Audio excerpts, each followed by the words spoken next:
नमस्कार, मैं हूं करण साक्य और स्वागत है आप सभी का हमारे यूट्यूब चैनल कोलीपीडिया में। साथियों, आज हम बात करने वाले हैं शाक्य वंश का संपूर्ण इतिहास इस विषय के अंतर्गत। तो दोस्तों, वीडियो को प्रारंभ करने से पहले जिन्होंने हमारे यूट्यूब चैनल कोलीपीडिया को सब्सक्राइब नहीं किया है वो हमारे चैनल को सब्सक्राइब अवश्य कर लें, जिससे आने वाले वीडियोज़ का नोटिफिकेशन आपको मिलता रहे। तो आइए दोस्तों, वीडियो को प्रारंभ करते हुए आपको बताते हैं शाक्यों की उत्पत्ति और उनका संपूर्ण इतिहास। शाक्यों की उत्पत्ति और उनका संपूर्ण इतिहास का बुद्धवादी या बुद्ध ग्रंथों के आधार पर जो सिद्धांत प्रचलित है, हम उसके बारे में मित्रों आपको बताने जा रहे हैं। तो दोस्तों, जैसा कि बुद्ध ग्रंथों की भाषा पाली भाषा है और पाली साहित्य के स्रोतों के अनुसार शाक्य शब्द शक्य या शकीय शब्द से आया है, जिसका अर्थ होता है सक्षम या समर्थ। वही संस्कृत भाषा में शक्य या शक्य शब्द का प्रयोग होता है, जिसका अर्थ होता है सबल होना या सक्षम होना। दोस्तों, अर्थात शाक्य वह थे जो अपने आप में सक्षम और सामर्थ्यवान थे। शाक्य नेपाल की तराई में रहने वाली एक प्राचीन क्षत्रिय जाति थी, जिसके लिए बुद्ध ग्रंथों और पाली साहित्य में खत्तीय शब्द का प्रयोग हुआ है। खत्तीय का अर्थ होता है खेती करके काटने वाला। शाक्य मूल रूप से कृषक थे और चावल व कपास की खेती के साथ साथ व्यापार भी किया करते थे। बुद्ध ग्रंथों के अनुसार शाक्यों की उत्पत्ति महासम्मत से मानी जाती है। दीर्घ निकाय सुत्त की अट्ट कथा सुमंगल विलासनी के अनुसार आचार्य बुद्ध घोष ने जब भगवान बुद्ध और अम्बट माणविक के संवाद अम्बट सुत का विस्तृत वर्णन किया तो उन्होंने कहा कि शाक्यों की उत्पत्ति का पता हमें महासम्मत से चलता है। उन्होंने शाक्य वंश का आदि पुरुष भी महासम्मत को माना है। महासम्मत एक प्रतापी और पृथ्वी के प्रथम निर्वाचित राजा थे। उन्हें खत्तीय मंडल तथा उनके संपूर्ण कबीले ने सुरक्षा को मद्देनजर रखते हुए राजा नियुक्त किया था। मित्रों, वे भारतीय उपमहाद्वीप के प्रथम निर्वाचित राजा थे, जिसके बाद उन्हें महासंपत राज या महासम्मत कहा गया था। वे खत्तीय मंडल का अग्रणी राजा होने का गौरव धारण करते थे तथा उनका नागों से निकट संबंध रहा था। उनके वंशजों की प्रथम पीढ़ी में रोज, बरोज, कल्याण, बर कल्याण, मानधाता, जिन्हें वैदिक और बुद्ध ग्रंथों में कोलीय वंश का मूल पुरुष या आदि पुरुष माना गया है, ये वर्तमान शाक्य कोली समुदाय के इष्ट देव हैं। इनके बाद बरमानदाता, उपोसतचर, उपचर, मखादेव, जिन्हें महादेव भी कहा गया है, सुदर्शन, महासुदर्शन, नेरु, महानेरु, मुचलिंद, महामुचलिंद और सिंहवाहन पैदा हुए थे। दोस्तों, सिंहवाहन के बाद राजा ओक्का की 5 रानियां थीं, जिनमें हत्ता, चित्ता, जालिनी, विशाखा और जयंती थीं। मित्रों, इनमें से बड़ी रानी हत्ता थी और हत्ता के 4 पुत्र तथा 5 पुत्रियां थीं, जिनके नाम क्रमशः ओक्कामुख, जिसे उल्का मुख भी कहा गया है, करंडू, हत्तिनेक और शनिपुर थे। जबकि 5 पुत्रियां पिया, सुपिया, आनंदा, विजिता और विजितसेना थीं। राजा ओक्का की बड़ी पत्नी और राजकुमार राजकुमारियों की बड़ी रानी हत्ता की मित्रों असमय मृत्यु हो गई थी। अतः राजा ओक्काक ने जयंती या जावंती नाम की कन्या से विवाह किया था। वह अत्यंत रूपमती थी, इसलिए उसके अनुपम रूप सौंदर्य के प्रभाव में आसक्त होकर राजा भोग विलास में डूब गया और उन दोनों का एक पुत्र पैदा हुआ, जिसका नाम जंतु या जयंत था। दोस्तों, इसी जंतु या जयंत को राज्य दिलाने की लालसा में रानी जयंती ने राजा ओक्का को वचनबद्ध कर लिया तथा बड़ी रानी के पुत्र पुत्रियों को राज्य से निर्वासित करवा दिया। राज्य से निर्वासित राजकुमार अपनी बहनों के साथ हिमालय की तराई में स्थित महासाल वन, जो आज नेपाल में स्थित है और इसे आज भी शाकोट वन या महाशाक वन के नाम से जाना जाता है, में पहुंचे जहां महर्षि कपिल का आश्रम था। आश्रम के पास पहुंचने पर राजकुमारों की मुलाकात महर्षि कपिल से हुई तथा संपूर्ण वृत्तांत उन्होंने महर्षि कपिल को बताया। तत्पश्चात ऋषि कपिल ने उन्हें वनों को साफ कर एक नगर स्थापित करने का आशीर्वाद व आदेश दिया, जिसके बाद राजकुमारों ने एक सुंदर महल और नगर का निर्माण किया। महर्षि कपिल के नाम पर नगर का नाम कपिल नगर रखा गया था तथा सभी भाई अपने ज्येष्ठ भ्राता ओकामुख के नेतृत्व में राज्य करने लगे। बाद में महर्षि कपिल ने शाक वन में निवास करने और राजकुमारों की योग्यता व क्षमता को देखकर उन्हें शाक कहा था। तब से ही ये ओकाक वंशी राजकुमार और राजकुमारियां शाक कहलाए। मित्रों, इसके बाद उन्हें शाक कहा जाने लगा था। इस प्रकार शाक वंश का उदय ओकाक राजकुमारों और राजकुमारियों से माना जाता है। मित्रों, उधर राजा ओकाक ने भी अपने पुत्र पुत्रियों की कुशल क्षेम पूछने व वास्तविक स्थिति का पता लगाने के लिए दूत महाशाक वन की ओर भेजे, परंतु शाक्यों के अद्भुत नगर को देखकर दूत वापस राजा के पास पहुंचे और उन्हें सारा वृत्तांत बताया, जिसे सुनकर राजा अति प्रसन्न हुआ तथा याकायाक चिल्ला उठा, अहो कुमार शाक्य धन्य हैं, कुमार शाक्य समर्थ हैं, वे कुमार परम शाक्य हैं, वे कुमार शाक्य सामर्थ्यवान हैं।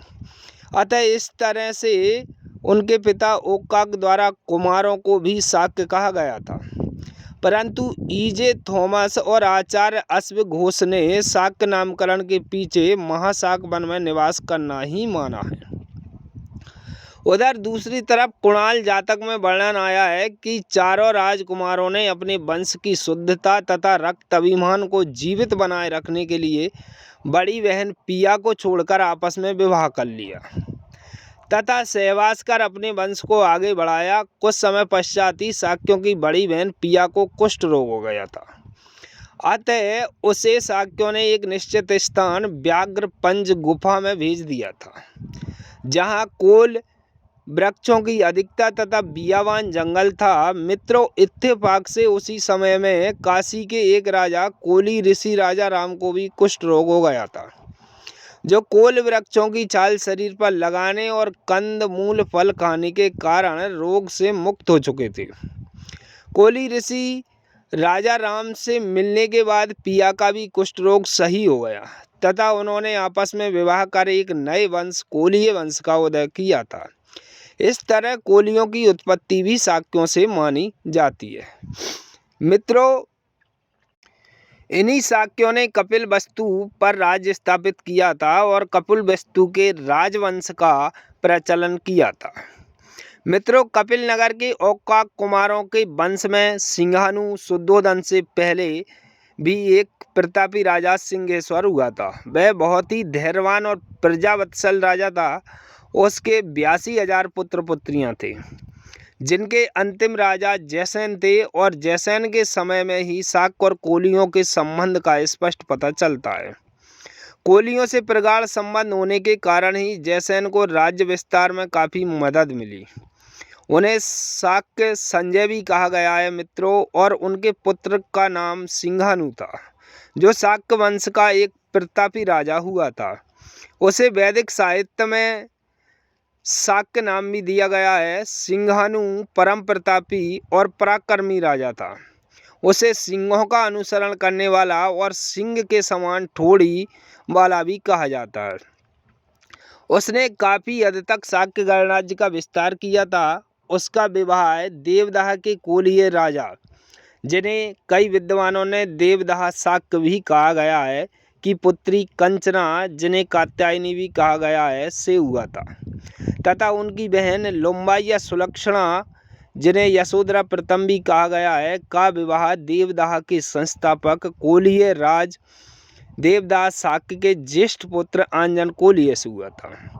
मित्रों, इस प्रकार आंजन कोलीय और सिंहानु समकालीन थे और यहीं से शाक्यों और कोलियों के संबंध प्रगाढ़ हुए तथा शाक्य और कोली पीढ़ी दर पीढ़ी विवाह करने में सफल हुए और दोनों रक्त कुल वह वंश को आगे बढ़ाने में भी सफल हुए। मित्रों, इसके बाद उन्होंने ही शाक्य कोलीय संबंधों को चिरस्थायी बनाया था। सिंघाणु और कंचना के 5 पुत्र और 2 पुत्रियां थीं। 5 पुत्रों में शुद्धोधन, धोताधन, शुक्लोधन, शाक्योधन और अमितोधन तथा 2 पुत्रियों में अमिता और पमिता थीं। शुद्धोधन का विवाह देवदाह के राजा आंजन कोलीय की ज्येष्ठ पुत्री महामाया देवी से हुआ था, परंतु शुद्धोधन को माया की छोटी बहन प्रजापति अधिक पसंद थी, अतः उन्होंने अपने पिता की मर्जी के विरुद्ध प्रजापति से भी विवाह कर लिया था। इसका वर्णन कई विद्वानों ने अपनी पुस्तकों व लेखों में किया है। मित्रों, शुद्धोधन के अलावा अमितोधन का विवाह मंगला से तथा शुक्लोधन का विवाह मृंगी कोलीय से हुआ था। इस तरह अन्य भाइयों का विवाह भी कोलीय और शाक्य कुल की कन्याओं से हुआ था, जबकि शुद्धोधन की दोनों बहनों अमिता और पमिता का विवाह दंडपाणि और सुपबुद्ध से हुआ था, जो कोलीय राज आंजन के पुत्र थे। इस तरह मित्रों, शाक्य कोलियों में वैवाहिक संबंध पीढ़ी दर पीढ़ी होते थे, जो शुद्धोधन और आंजन कोलीय से लेकर भगवान सिद्धार्थ, गौतम और शुंडक कोलीय तक चले थे। ये परंपरा आज भी शाक्य कोलियों में प्रचलित है और आज भी कोली शाक्यों से तथा शाक्य कोलियों से वैवाहिक संबंध स्थापित करते हैं। मित्रों, शुद्धोधन के पिता सिंघाणु की मृत्यु उपरांत ज्येष्ठ पुत्र होने के कारण शुद्धोधन का राज्याभिषेक हुआ तथा शाक्य गणराज्य कपिलवस्तु के महाराजा बने। उन्हें शाक्य गणराज्य का गणमुख्य या महाराजा की भूमिका प्रदान की गई थी। शुद्धोधन ने शाक्य गणराज्य का सर्वाधिक विस्तार किया था और वो शाक्यों के सबसे प्रतापी राजा थे। उन्होंने ही तत्कालिक गणराज्यों में शाक्य गणराज्य को सबसे शक्तिशाली और वैभवशाली गणराज्य बनाया था। शुद्धोधन ने ही प्राचीन कपिल नगर का नाम बदलकर कपिलवस्तु रखा था, क्योंकि कपिलवस्तु में सुख सुविधा की सभी वस्तुएं उपलब्ध थीं। शाक्य गणराज्य और कपिलवस्तु सर्व सुविधा संपन्न थी। दोस्तों, तत्कालीन शाक्य गणराज्य लिच्छवी, कोलीय, भग, कालाम, बुलिये, वाजी, विदे इन सभी गणराज्यों में अधिक शक्तिशाली और समृद्ध था। शुद्धोधन ने ही महाशाक्य संवत का शुभारंभ किया था, परंतु खामियां रह जाने के कारण आंजन कोलीय ने संशोधित कर पुनः शुरू किया था, जिसे आंजन संवत कहा गया था। मित्रों, शुद्धोधन का शाक्य गणराज्य वैशाली महाजनपद के अंतर्गत आता था, परंतु आंतरिक मामलों में वह पूर्णतः स्वतंत्र गणराज्य था। वैशाली और मगध भी उसकी शक्ति का लोहा मानते थे। सभी सुखों से संपन्न प्रजा खेती, कपड़ा और अन्य व्यावसायिक कार्य करती थी, परंतु खेती करना मुख्य कार्य था। बुद्ध ग्रंथों में वर्णन आया है कि शुद्धोधन के खेतों में एक साथ 1200 बैलों द्वारा खेत जोते जाते थे, इसलिए उन्हें खत्तिय कहा जाता था। शुद्धोधन के विवाह के 7 साल गुजर जाने के बाद भी उन्हें संतान सुख की प्राप्ति नहीं हुई थी। इस बात से प्रजा और राजा थोड़े दुखी थे, परंतु 563 ईसा पूर्व में वैशाख पूर्णिमा को राजा शुद्धोधन को पुत्र रत्न की प्राप्ति हुई। जब उनकी बड़ी पत्नी रानी महामाया अपने नेहर देवदाह जा रही थी, तभी रास्ते में प्रसव पीड़ा हुई और उन्होंने शाक्य कुल के युवराज सिद्धार्थ गौतम, जिन्हें सुकृति भी कहा गया है, को जन्म दिया। पितृकुल गौतम गोत्र होने तथा प्रजापति गौतमी द्वारा पालन पोषण होने के कारण गौतम कहलाए थे। मित्रों, इनकी माता महामाया का जन्म के कुछ समय बाद ही असमय निधन हो गया था। सिद्धार्थ का विवाह देवदाह के कोलीय राजा दंडपाणि की पुत्री यशोधरा, जिन्हें गोपा भी कहा गया है, से हुआ था, जिनसे एक पुत्र लांगल, जिन्हें राहुल भी कहा गया है, प्राप्त हुआ। सिद्धार्थ के जन्म के बाद में शुद्धोधन की छोटी पत्नी रानी प्रजापति गौतमी से भी एक पुत्र नंद तथा एक पुत्री महानंदा, जिन्हें रूपनंदा भी कहा गया है, पैदा हुई थी।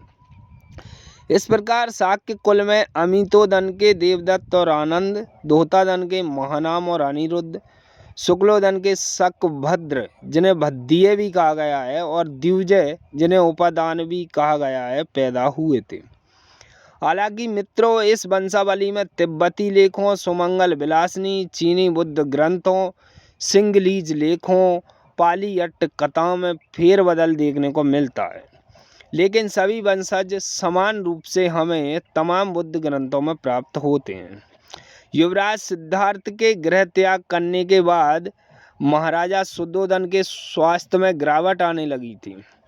सिद्धार्थ के ज्ञान प्राप्त कर बुद्ध बनने के कुछ समय बाद ही शुद्धोधन की मृत्यु हो गई। अधिकांश राजकुमार बुद्ध के धम्म में प्रवज्जित हो गए थे, जिनमें आनंद, अनिरुद्ध, देवदत्त प्रमुख थे। शुद्धोधन की मृत्यु से राज्य पर संकट आ गया था, अतः बुद्ध और शाक्य परिषद के परामर्श से महानाम को कपिलवस्तु का राजा नियुक्त किया गया।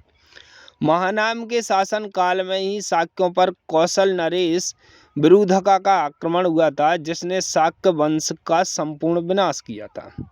महानाम के बाद बुद्ध ग्रंथों में भद्दिये शकभद्र के भी शाक्यों का राजा बनने की जानकारी प्राप्त होती है। संभव है कि विरुधका के आक्रमण के बाद छिन्न भिन्न शाक्य कोलियों ने एकत्र करने के लिए भद्दिये को राजा बनाया था।